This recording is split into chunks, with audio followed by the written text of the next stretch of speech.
staze nema, tako da se morati improvizovati sve vreme, ali vredi.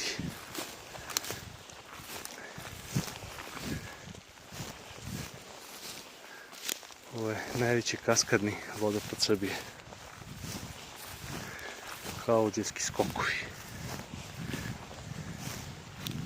Njegova sama vodoizvodišta. I ukupna dužina 232 metra. Iznad je vrh, Međor. On izbilja negdje na oko 1950 metara.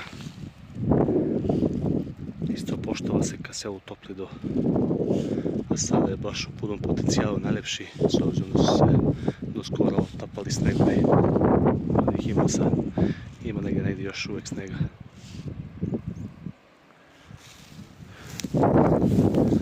Uvedim sam od njega jedno 400-500 metara sigurno.